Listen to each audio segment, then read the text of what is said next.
Hello అండి, అందరికీ నమస్కారం. ఈరోజు సండే స్పెషల్ వచ్చేసి మటన్ కర్రీ. చూసారు కదా ఎంత జ్యూసీగా ఉందో. అది ఎలా చేసుకోవాలో మనం ఇప్పుడు చూద్దాం. ఫస్ట్గా అయితే కడాయిలోని ఆయిల్ వేసుకొని ఉల్లిపాయలు పచ్చిమిర్చి వేసుకొని బాగా ఫ్రై చేసుకోవాలి. చూపిస్తున్న విధంగా ఇలాగా కడాయిలోని ఉల్లిపాయలు పచ్చిమిర్చి వేసుకొని బాగా కలుపుకోవాలి.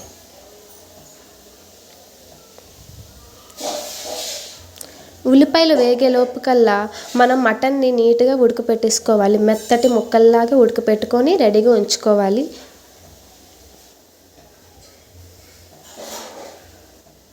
ఇప్పుడు ఉల్లిపాయలు బాగా ఇలా వేగిపోయిన తర్వాత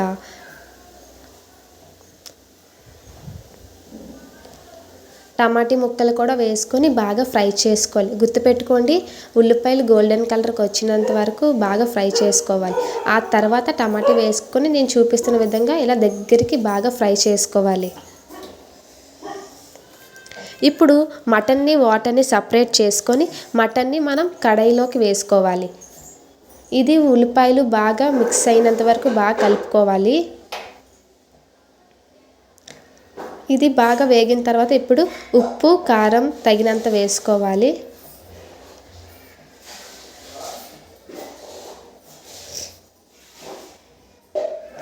ఇప్పుడు ఇవి కూడా ఇలా ఉప్పు కారం బాగా ఫ్రై చేసుకోవాలి. ఉప్పు కారం అంతా మటన్కి బాగా పట్టించుకొని బాగా కలుపుకోవాలి. ఇప్పుడు ఇందాక ఉడకబెట్టుకున్న వాటర్ని కూడా వేసేసుకోవాలి. మటన్ని ఉడకబెట్టాం కదా, ఆ వాటర్ని కూడా ఇప్పుడు ఈ ఉల్లిపాయలు మటన్ అన్నీ కలుపుకున్న దాంట్లో వేసుకొని ఇంకా కొంచెం వాటర్ వేసుకొని బాగా కలుపుకోవాలి. ఆ తర్వాత మూత వేసి ఉడికించుకోవాలి.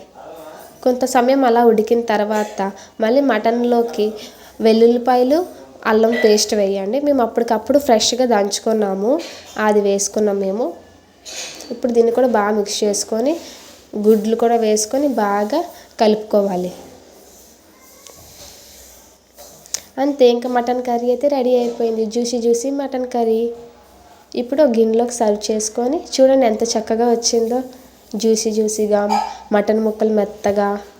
థ్యాంక్ యూ అండి. మా ఛానల్కి సబ్స్క్రైబ్ చేయండి.